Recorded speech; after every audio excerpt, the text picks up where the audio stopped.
뉴스데이 시작합니다. 저는 동정민입니다. 길어 보이던 추석 연휴도 어느새 다 끝이 났습니다. 아시안게임으로 즐거운 시간들 보냈는데 이 별안간 여론 조작 논란이 불거졌습니다. 이 화면인데요. 한국과 중국 남자 축구 8강전 때 포털 사이트 다음의 실시간 응원창을 보면 92%가 중국을 응원하는 걸로 되어 있습니다. 그 숫자가 무려 2천만 회 넘는 클릭이 나온 건데요. 다음은 일단 응원 클릭 창을 폐쇄하고 조사에 착수했습니다. 대체 무슨 일이 벌어진 건지 먼저 정수정 기자가 보도합니다. 지난 1일 밤 열린 항저우 아시안게임 남자축구 한중전. 한국이 중국을 2대0으로 누르고 4강 진출을 확정지었습니다. 온라인에는 한국팀 응원 댓글이 줄을 이었습니다. 하지만 포털 사이트 다음의 응원 페이지는 분위기가 달랐습니다. 경기가 끝날 당시 중국 응원 비율은 55%, 다음 날 오후 2시에는 최대 92%까지 늘었습니다. 같은 경기에서 네이버 응원 페이지의 중국 응원 비율은 10% 미만이었습니다. 앞서 홍콩, 북한 등과의 경기에서도 다음 응원 페이지에서 상대국을 응원하는 비율이 높게 나타났습니다. SNS와 온라인 커뮤니티에선 국내 이용자가 주로 가는 사이트의 여론이 맞느냐는 논란이 불거졌습니다. 다음 측은 참여 방식이 달랐다고 설명했습니다. 다음 응원 페이지는 로그인을 하지 않아도 누구나 응원 페이지에 참여할 수 있고 한 사람이 여러 번 응원을 클릭할 수 있다는 겁니다. 논란이 계속되자 다음 측은 결국 응원 페이지를 무기한 폐쇄했습니다. 다음 측은 최근 클릭 응원의 취지를 악용하는 사례가 발생해 불필요한 오해를 주고 있어 당분간 서비스를 중단한다고 밝혔습니다. 또 내부적으로 트래픽이나 인터넷 주소 IP가 과도하게 쏠렸는지 등을 확인하고 로그인 기반 등 다양한 방식을 검토해 시스템을 개편할 계획이라고 밝혔습니다. 채널A 뉴스 정수정입니다. 여권에서는 중대한 여론 조작이라며 그냥 넘어갈 수 없다는 반응입니다. 대통령실, 국민의힘, 방송통신위원회가 모두 여론 왜곡을 우려하며 대대적인 대응을 예고했습니다. 조영민 기자 보도 보시고 아는 기자로 이어가겠습니다. 대통령실은 포털 사이트 다음에서 벌어진 중국 응원 사태를 예의주시하고 있습니다. 대통령실 관계자는 여론이 왜곡되는 것 아니냐는 국민들의 우려에 타당성이 있다고 본다고 밝혔습니다. 공식 입장은 국민 우려에 공감한다는 정도였지만 내부적으로는 더 심각하게 보고 있습니다. 대통령실 고위 관계자는 포털이 특정 세력에 잠식당하고 조종당하는 게 우연히 발각된 것 아닌가라고 말했습니다. 공산 전체주의 세력, 그 맹종 세력과 기회주의적 추종 세력들은 허위 조작, 선전선동으로 자유사회를 교란시키려는 심리전을 일삼고 있으며 당장 방송통신위원회가 다음 측에 관련 자료 제출을 요구했고 현장 실사도 검토할 계획입니다. 방통위 핵심 관계자는 대선 댓글 조작 사건인 드루킹을 언급하며 제2의 드루킹 사태로 보고 엄정 대처할 것이라고 말했습니다. 국민의힘도 내년 총선은 물론 당장 강서구청장 보궐선거에도 영향을 줄 수 있는 여론 조작의 실태가 드러났다며 대대적인 대응을 예고했습니다. 우리나라 포털을 자평양 세력들과 중국의 특정 세력들이 개입하는 것이 일부 드러난 것이라 할 수 있습니다. 중국 IP를 우회해서 사용하는 북한의 개입까지 의심되고 있는 상황입니다. 10일부터 시작되는 국정감사를 통해 이번 사태의 진상을 밝히겠다고 했습니다. 채널A 뉴스 조영민입니다.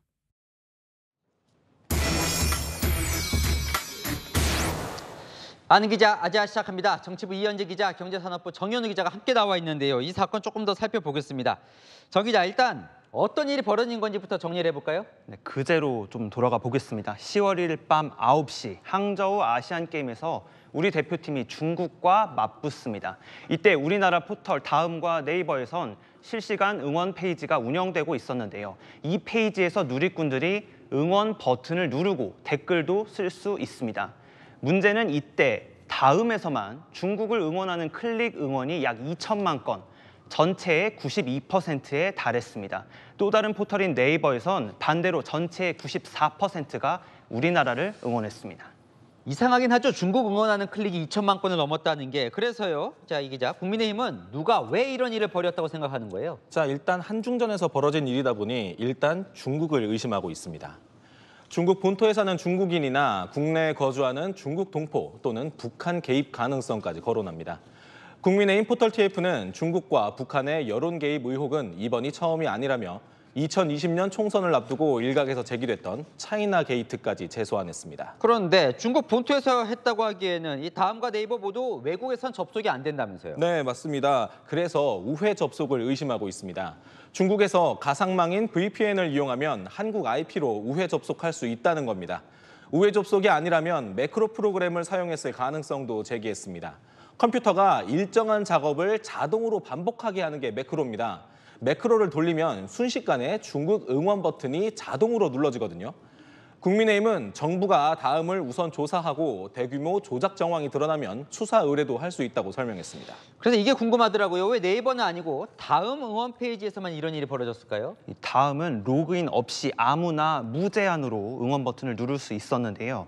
한 명이 여러 번 누를 수 있는 거죠. 반면 네이버는 로그인을 해야만 응원과 댓글 작성이 가능했습니다. 쉽게 말해서 네이버보다 다음의 문턱이 훨씬 낮았던 건데요.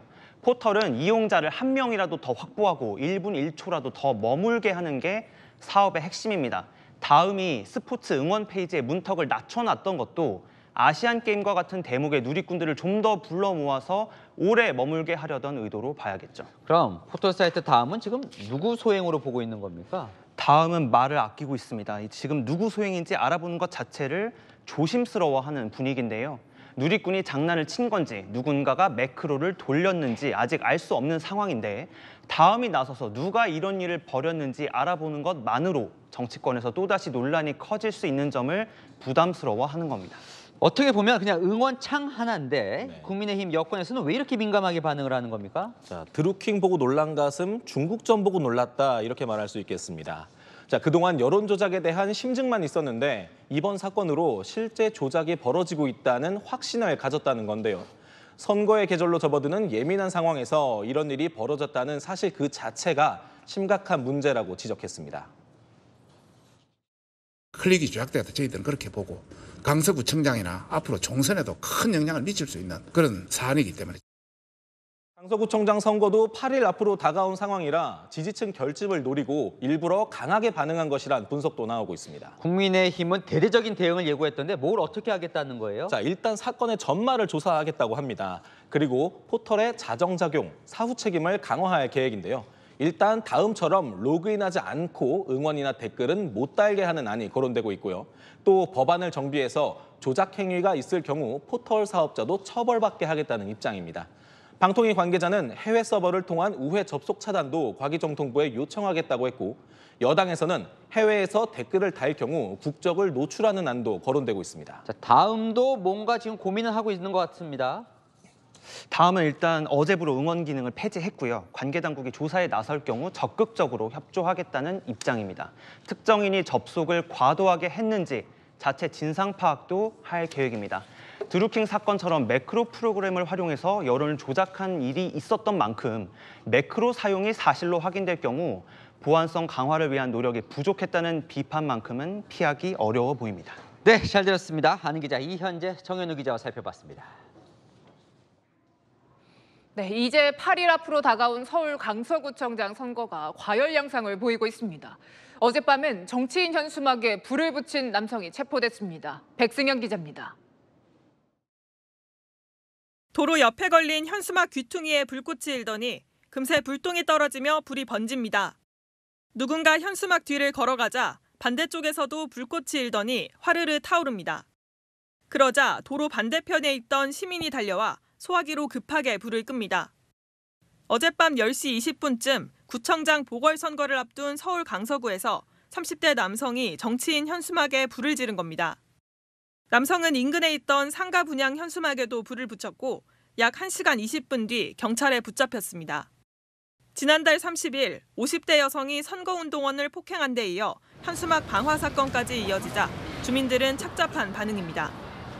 극과 극을 달리는 것 같아서 상당히 아쉬운 마음이 있었습니다. 일부 이렇게 부분적으로 이렇게 까맣게 탄 부분을 보고 참 안타까웠어요. 선거가 다가오면서 늘어나는 현수막 공해에다 격해지는 선거운동에도 불편한 기색을 드러냈습니다. 구청장 선거로서 이렇게 큰 이슈를 만드는 거 굉장히 중요하긴 하죠. 너무나 그 네거티브하는, 정당에서 네거티브하는 건 좋지 않다고 봐요. 경찰은 어젯밤 현수막에 불을 붙인 남성을 일반 물건 방화 혐의로 입건해 범행 동기를 조사 중입니다. 채널A 뉴스 백승현입니다. 네, 강서구청장 선거가 당장 이번 주 금요일에 사전투표가 시작되다 보니 여야는 총력전에 나섰습니다. 김기현 국민의힘 대표에 이어서 이재명 민주당 대표도 곧 출격할 걸로 보입니다. 안보겸 기자입니다. 김기현 국민의힘 대표는 사흘 연속 강서구를 찾아 김태우 후보에 힘을 실었습니다. 민생이냐 정쟁이냐의 선택의 문제라고 생각하고요. 강서구로서는 구청장 16년 동안 민주당에게 맡겨놨던 강서의 발전은커녕 정체만 거듭해왔다. 김 대표는 강서구청장 선거 유세에 집중하겠다며 예정돼 있던 기자 간담회도 취소했습니다. 거리 유세에는 윤재욱 원내대표도 가세했습니다. 이재명 더불어민주당 대표의 등판도 머지 않은 걸로 전해집니다. 이르면 내일 태어나는 이 대표는 5일쯤 강서구를 직접 찾을 걸로 알려졌습니다. 민주당은 이번 선거를 정권 심판 선거로 규정하고 판을 키우고 있습니다. 강서구에서부터 윤석열 정부와 여당에 대한 심판이 시작될 것이라고 확신합니다. 후보자들은 TV 토론회에서 치열하게 맞붙었습니다.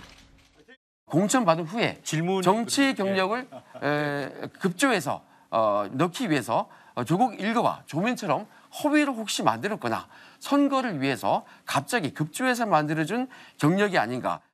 본인의 귀책 사유로 발생한 보궐선거에 본인이 다시 출마한 사례는 우리 정치사에 없는 것으로 알고 있습니다. 사전투표가 불과 사흘 앞이라 내일도 여야 지도부의 총력전은 이어집니다. 채널A 뉴스 안보겸입니다. 여러분들 추석 밥상에서 정치 관련해 무슨 이야기들 나누셨습니까? 연휴를 마무리하고 돌아온 여야 다시 전투태세에 돌입했습니다. 민주당은 6일 예정된 이균용 대법원장 후보자를 사실상 당론으로 부결시키겠다는 입장이고 국민의힘은 야당이 단독으로 정한 김행 장관 후보자 모레 청문회에 불참하겠다며 맞섰습니다. 배두원 기자입니다. 여야는 5일 장관 후보자 인사청문회, 6일 이균용 대법원장 후보자 인준투표에서 한판 승부를 예고했습니다. 민주당은 이 후보자에 대해 사실상 부결로 방향을 잡았습니다. 내일 의원총회에서 최종 결정합니다. 부적격한 분이 대법원장이 됨으로써 생길 수 있는 여러 가지 부작용과 어려움이 있을 수 있지 않겠습니까? 내일 아마 의총에서 당론으로든 의견이 좀 모일 것 같고요. 김명수 전 대법원장이 이미 퇴임한 후라 대법원장 공백 우려도 제기되지만 그 책임은 대통령에게 있다는 겁니다.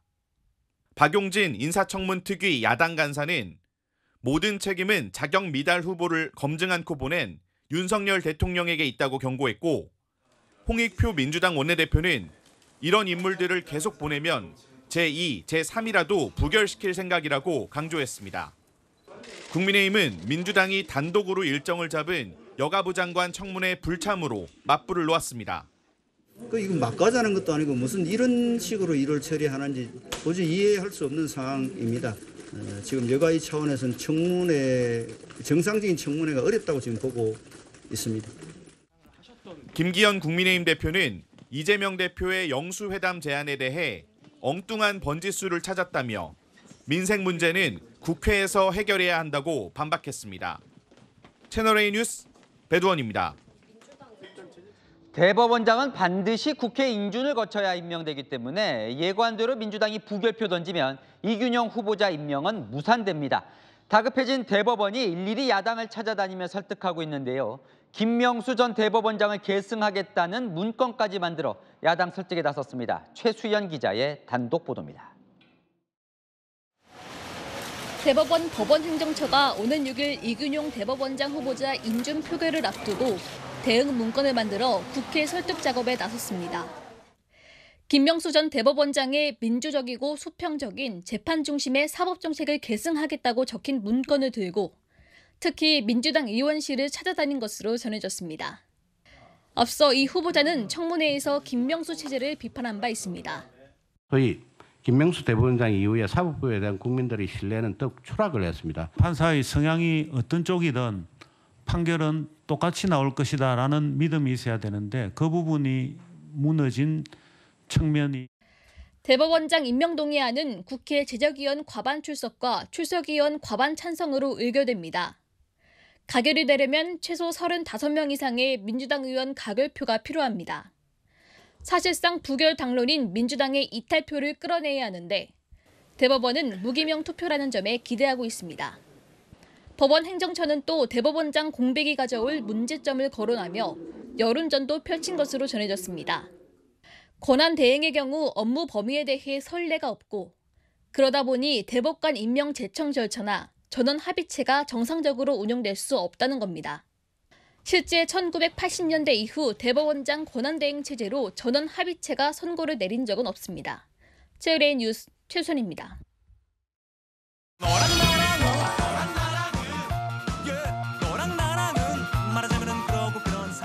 윤수민 기자와 여랑야랑 시작합니다. 첫 번째 주제 보겠습니다. 자, 이재명 대표 아직 병원에 있는데요. 무슨 눈도장일까요? 병문안 눈도장입니다.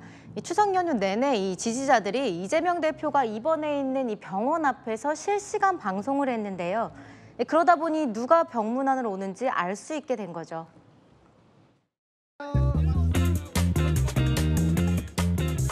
명절 잘 보내세요. 네, 명절 잘 되세요. 명절 잘 보내시고요. 대표님 잘 지켜주셔서 고맙습니다. 대표님 건강하게 잘 회복하고 계세요. 걱정 많으실 텐데. 대표님 좀 어떠신가요? 끄시면서 회복 중에 있어요. 아직 상태는 좋은 상태는 아니신 것 같아요.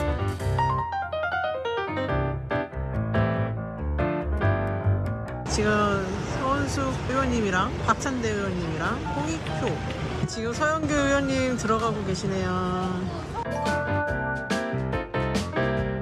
대표님 지팡이 안 하신다면서요? 다시 해야 되겠다. 지지자들이 밖에 있으면 좀 신경은 쓰일 것 같은데요. 네, 거기다가 지금 보시는 것처럼 이재명 대표 팬카페에선 이 지지자들이 의원들의 병문안 사진을 찾아서 올리고 있는데요. 그러다 보니 스스로 인증을 하기도 합니다.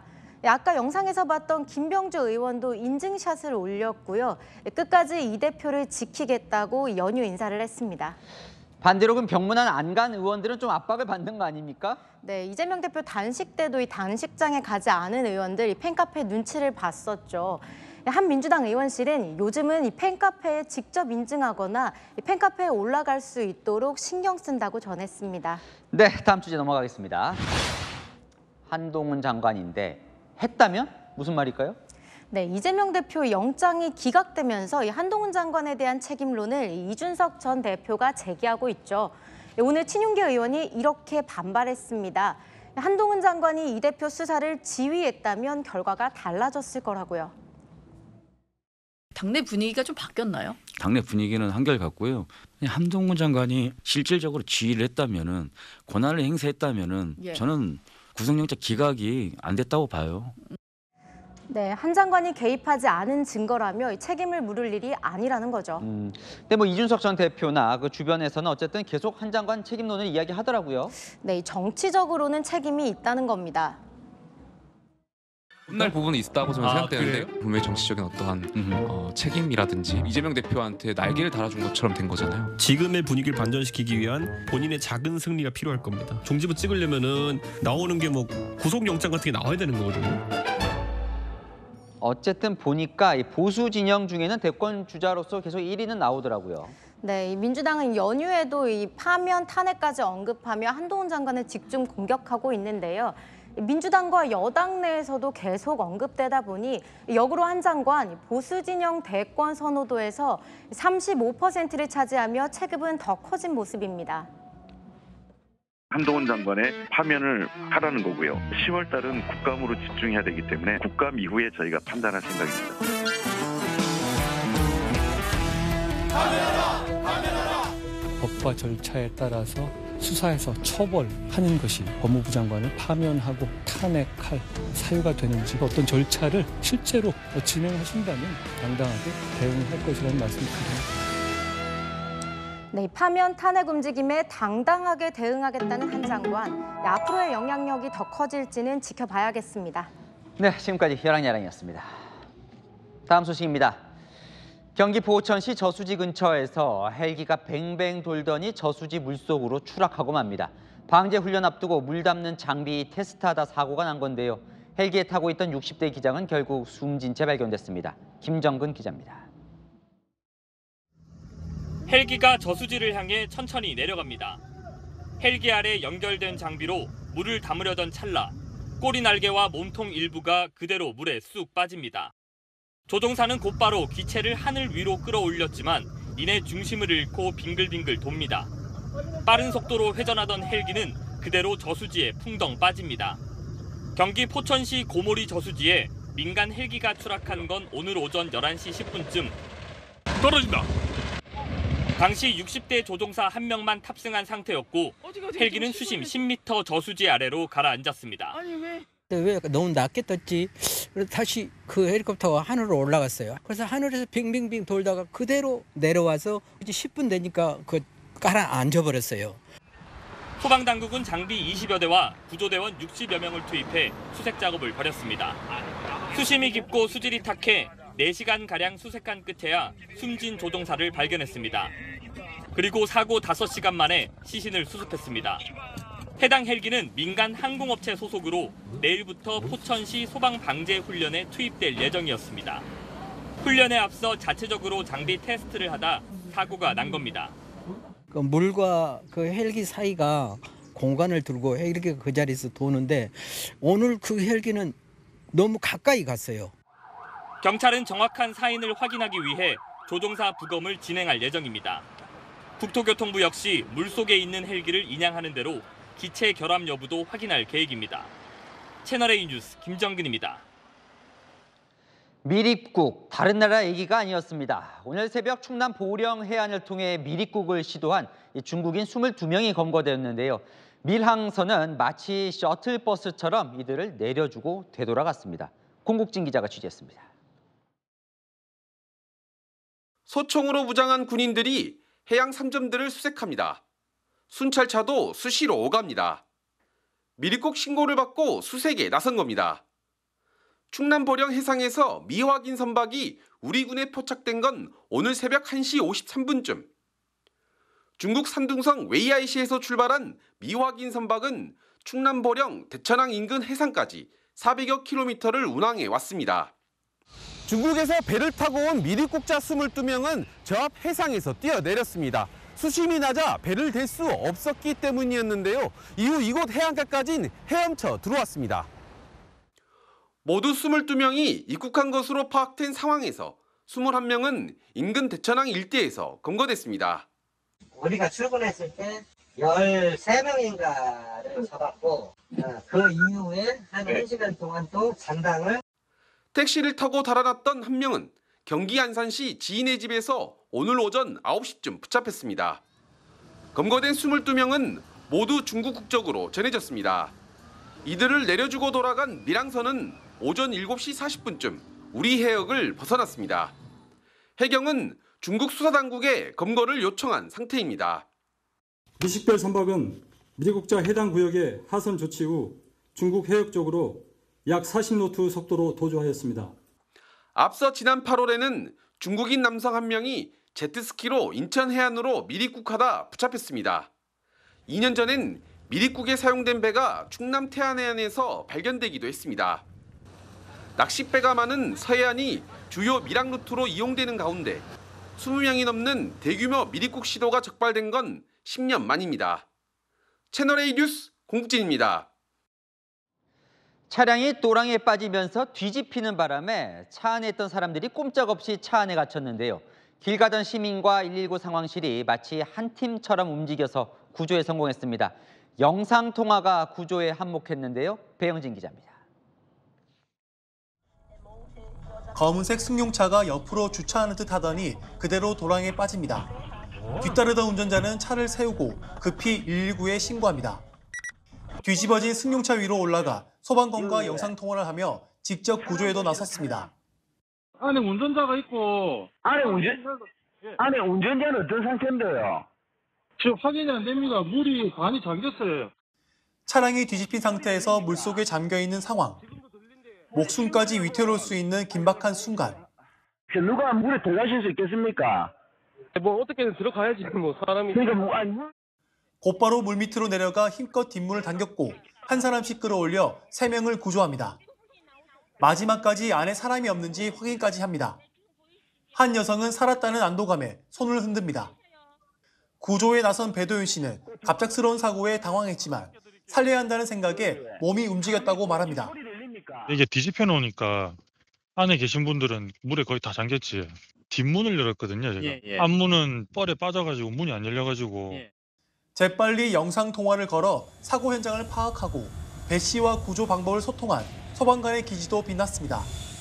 다 원거리 지역이거든요, 거기가.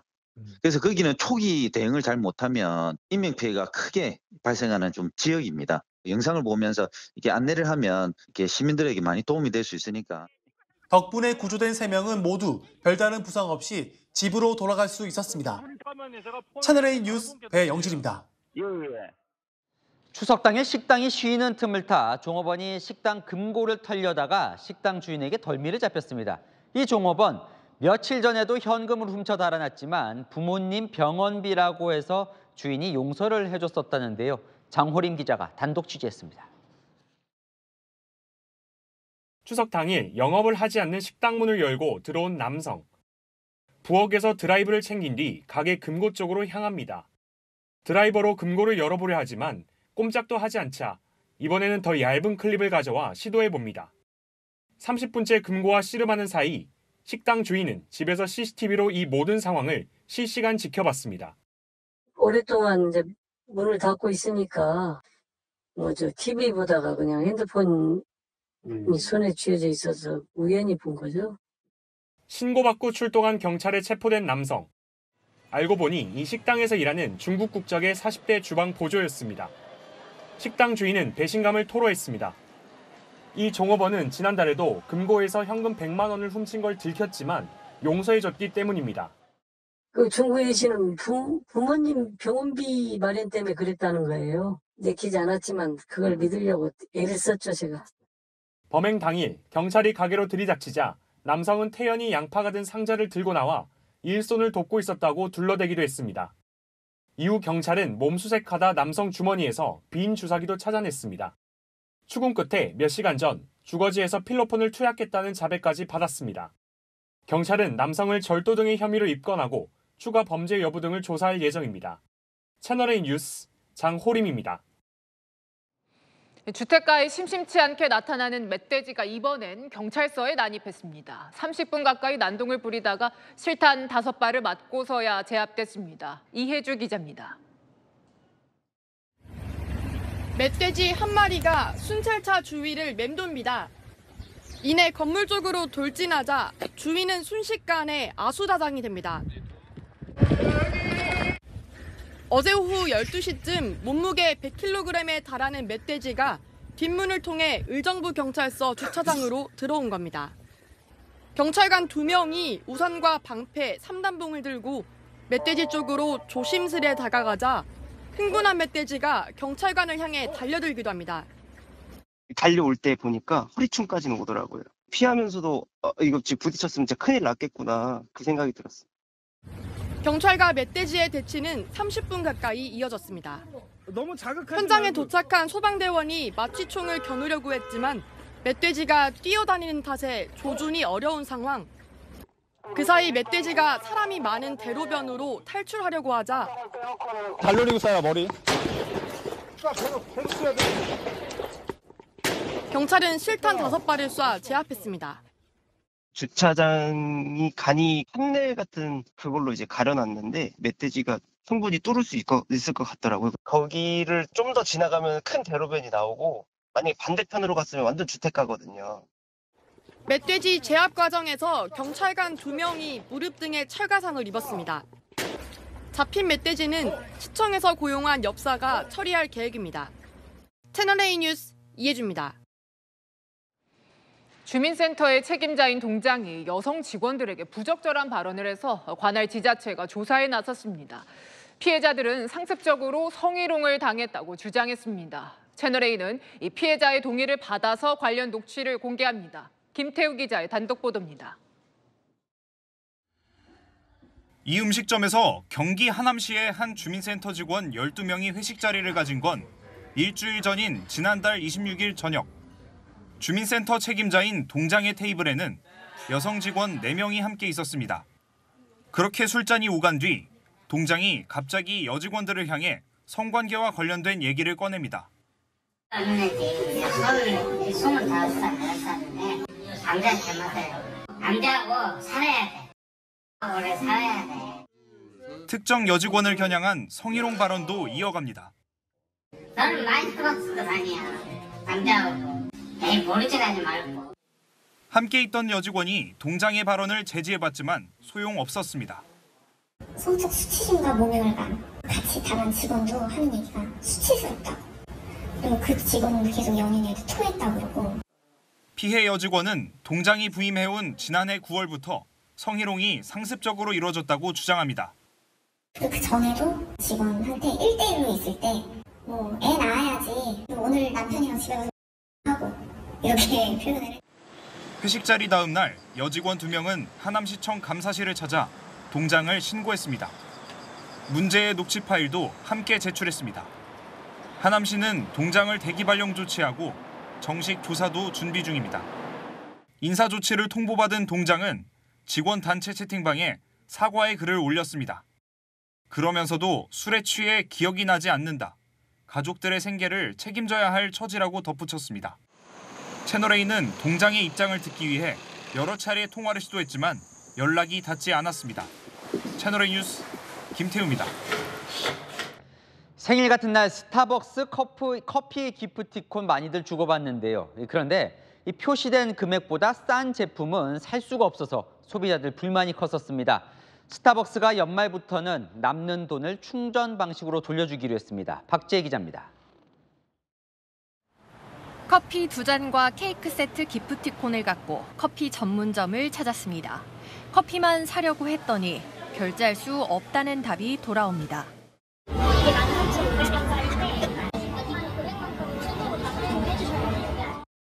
매장에서 바로 제품을 교환할 수 있는 물품형 상품권인 커피 기프티콘은 표기된 금액과 같거나 더 비싼 상품만 구매가 가능해 불편이 컸습니다.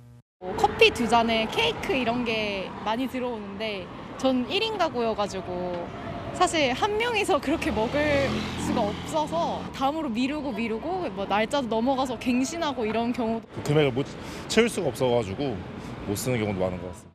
추가 결제하는 그런 식으로 많이 써가지고 뭔가 돈을 안 쓰려고 갔는데 돈을 좀 쓰고 오는 경우가 많은 것 같아요. 이에 스타벅스가 이르면 12월부터 기프티콘 금액보다 싼 제품을 구매해도 차액 적립이 가능하도록 시스템을 개선하겠다고 밝혔습니다. 현재 5,000원짜리 카페라떼 기프티콘으로 4,500원짜리 아메리카노를 살 수 없습니다. 하지만 앞으로 아메리카노 구입이 가능해지고 남은 차액 500원은 스타벅스 카드에 적립됩니다. 다만 현금으로 거스름돈을 받는 건 불가능합니다. 기프티콘 판매량 1위인 스타벅스의 정책 변화가 다른 브랜드에도 영향을 미칠지 관심이 쏠립니다. 채널A 뉴스 박지혜입니다. 또 하나 편리해지는 게 있습니다. 골프장에서 캐디피는 꼭 현금으로 내야 했지요. 연말부터 카드 결제도 가능해집니다. 신무경 기자입니다. 골프장에 갈 때마다 경기 진행을 돕는 캐디에겐 비용을 현금으로만 내야 해서 불편이 큽니다. 핸드폰을 가지고만 다니고 현금을 보통 이제 소지하지 않는 부분이 많은데 이제 골프장을 가게 되면 일부러 이제 그 현금을 찾아서 가야 되는 그 번거로움. 그린피를 카드로 결제하는 경우가 일반적이잖아요. 그러니까 한 번에 동시에 같이 결제를 하면 되는데 이중으로 결제하는. 이렇게 캐디피가 현금으로만 거래되는 이유는 캐디가 사업자가 아닌 특수 형태 근로종사자로 분류돼 있기 때문입니다. 현행법상 결제 대행 업체는 돈을 받는 사람의 상호와 주소를 카드 회원들에게 알려야 합니다. 하지만 캐디는 사업자 등록을 하지 않아 별도 상호 주소가 없어 카드 결제가 어려웠습니다. 이에 금융위원회는 최근 요건을 완화해 이르면 연말부터 캐디피 카드 결제를 허용하기로 했습니다. 캐디피를 카드로 결제할 수 있는 서비스를 혁신금융 서비스로 지정한 겁니다. 캐디가 QR코드를 보여주면 골퍼가 스마트폰 앱으로 화면을 스캔한 뒤 등록된 신용카드로 결제하게 됩니다. 캐디피 카드 결제가 가능해지면 골프장을 갈 때마다 현금을 뽑아가야 하는 불편이 크게 줄어들 것으로 예상됩니다. 캐디피 시장은 연 2조 원에 달합니다. 카드 결제가 자리 잡으면 기업 고객의 지출 증빙이 편리해지고 정부 차원의 세수 확보도 용이해질 것으로 보입니다. 채널A 뉴스 신무경입니다. 요즘 청소년, 젊은이들 사이에서 유행하는 마라탕 후루 들어보셨지요? 매운 마라탕을 먹고 단 탕후루를 후식으로 먹는다는 신조어입니다. 그런데 이 맵고 달고 이런 자극적인 맛이 건강에는 좋지 않을 것 같은데요. 그래서 김용선 기자가 알아봤습니다. 골목골목마다 마라탕과 탕후루 가게 간판이 보입니다. 각각 매운맛, 단맛으로 요즘 젊은 층의 입맛을 사로잡고 있습니다. 진짜 자주 먹었을 때는 일주일에 2-3번씩 먹고 그랬고 탕후루는 지금도 일주일에 1-2번은 꼭 먹는 것 같아요. 짜고 달고 자극적이니까 많이 먹는 것 같아요. 부모님이 너무 많이 먹지는 말라고 하는데 맛있으니까 계속 먹게 돼요. 맵고 달고 자극적인 맛을 내다 보니 각각 나트륨과 당류가 다른 음식에 비해 많이 들어갑니다. 점심으로 마라탕 1인분, 후식으로 탕후루 한 꼬치까지 먹으면 하루 나트륨 권장량을 넘게 되고 당 섭취도 하루 권장량의 절반 가까이 채웁니다. 이른바 젊은 당뇨, 젊은 고혈압이 느는 이유 중 하나입니다.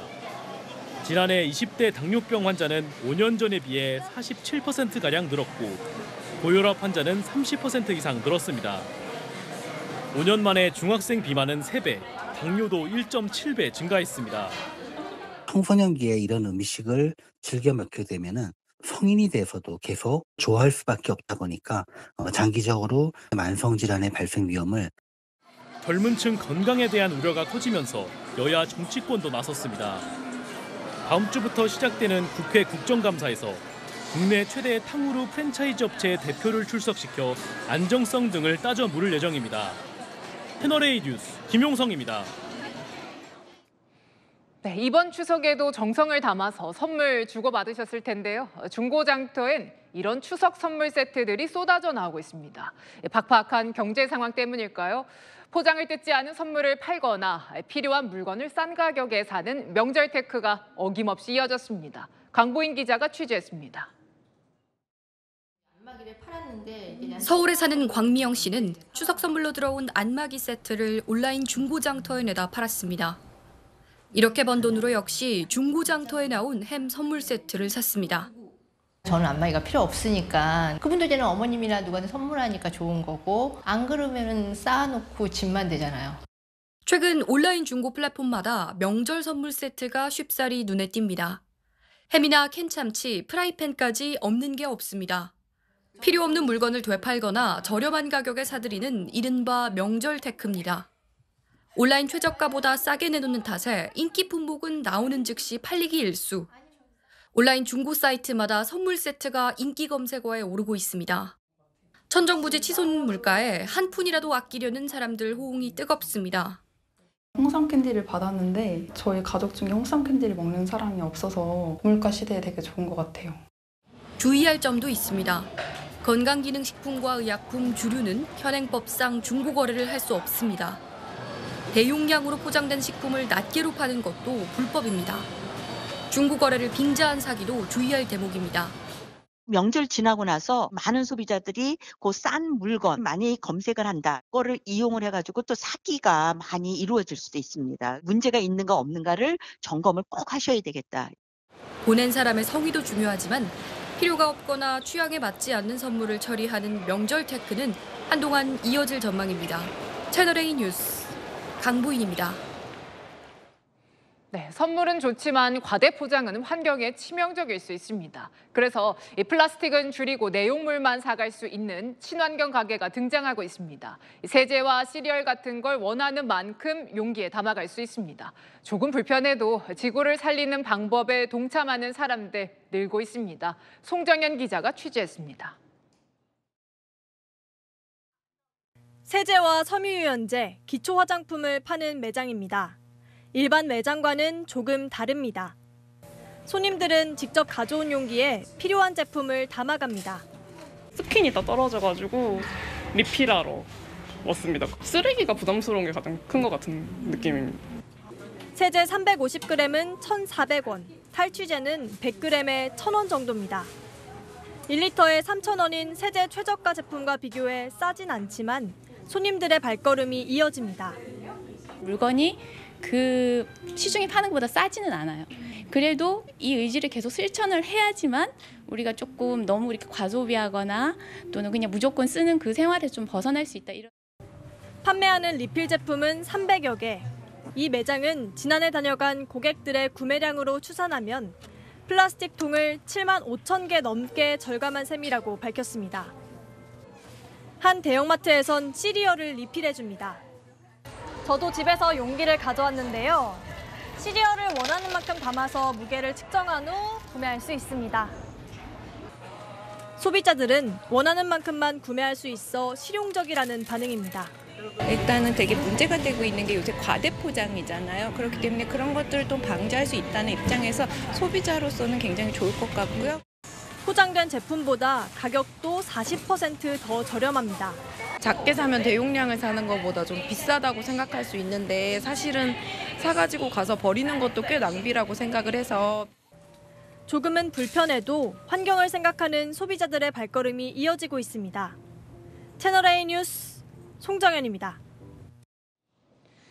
올해 104세인 백발의 할머니가 스카이다이빙에 도전해서 성공했습니다. 조만간 기네스북에 등재될 예정입니다. 스카이다이빙을 처음 해본 게 100세 때라는 할머니는 꿈을 이루기 위해서 늦은 나이는 없다라고 전했습니다. 4,100m 상공에서의 아찔한 다이빙 모습 이다혜 기자가 전합니다. 백발의 할머니가 보행 보조기에 의지해 비행장으로 걸어 나옵니다. 걷는 것도 쉽지 않지만 부축을 받으며 비행기에 오릅니다. 현지 시간 1일 미국 시카고에서 104세의 도로시 호프너 씨가 스카이다이빙에 도전했습니다. 전용 수트 대신 평상복 차림으로 낙하 장비를 맸습니다. 4,115m 상공까지 비행기가 오르자 안전띠로 연결된 전문가와 함께 주저없이 뛰어내립니다. 두 주먹을 불끈 쥐고 카메라를 향해서 환하게 웃어 보이는 호프너 씨.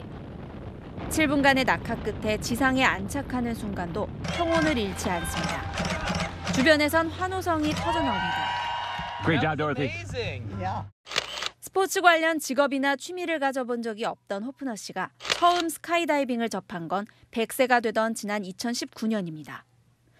이번 두 번째 도전의 성공으로 세계 최고령 스카이다이버 기네스북에 등재될 예정입니다. 직전 세계 기록은 지난해 5월 수립한 스웨덴의 103세 할머니였습니다. It was wonderful. It was a nice, peaceful, and I had to keep myself awake so I could see the scenery. 호프너 씨는 나이는 숫자에 불과하다며 꿈을 이루기 위해 늦은 나이는 없다고 소감을 밝혔습니다. 또 장수 비결에 대한 질문에 남편과 자식이 없기 때문이라고 답해 웃음을 자아냈습니다. 채널A 뉴스 이다혜입니다. 즐거운 연휴 보내셨나요? 일상으로 돌아가는 내일은 완연한 가을 날씨가 예상됩니다. 서울의 아침 기온이 15도로 다소 쌀쌀하겠고요. 한낮에는 23도까지 오르며 종일 선선하겠습니다. 주 후반에는 10도 안팎까지 떨어지며 가을이 깊어가겠습니다. 내일 아침 대전이 12도, 광주 14도 보이겠고요. 한낮에는 서울이 23도, 대구는 24도가 예상됩니다. 내일 오전에는 맑다가 오후부터 중부를 중심으로 가을비가 내리겠습니다. 경기 북부와 영서 북부에 5에서 20mm가 예상되고요. 그 밖에 중부에는 5mm 안팎의 약한 비가 내리겠습니다. 내일 오후부터 서해안과 강원 산지, 제주에는 바람이 강하겠고요. 당분간 남해안과 제주 해안에서는 너울에 조심하셔야겠습니다. 내일 아침까지 내륙에는 짙은 안개가 끼는 곳이 있겠습니다. 일요일에는 제주에 비 소식 들어 있습니다. 날씨였습니다. 국내 포털 사이트 다음에서 92%가 중국 축구를 응원했다 해서 여론 조작 논란이 불거졌습니다. 놀이문화인데 너무 심각하게 받아들인다는 반응도 있던데요. 이 장난 여부를 떠나서 정보를 너무 쉽게 조작할 수 있다 보니 큰 문제 아니라는 인식도 생기는 것 같습니다. 하나 둘씩 조작이 용인되면 그러잖아도 믿고 싶은 것만 믿는 이 불신과 갈등의 악순환은 더 심해지지 않을까요? 마침표 찍겠습니다. 불신 키우는 여론 조작. 뉴스에 마칩니다. 감사합니다.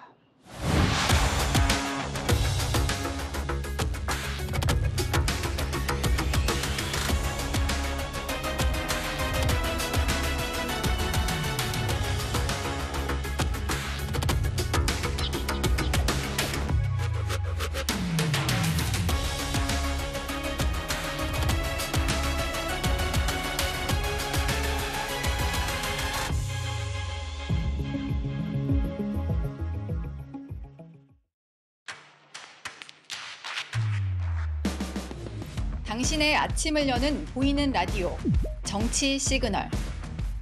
시사 보도의 최강자 김진의 돌직구쇼. 돌직구쇼의 연장전 더 남아. 생생한 뉴스 현장을 전한다. 뉴스의 라이브.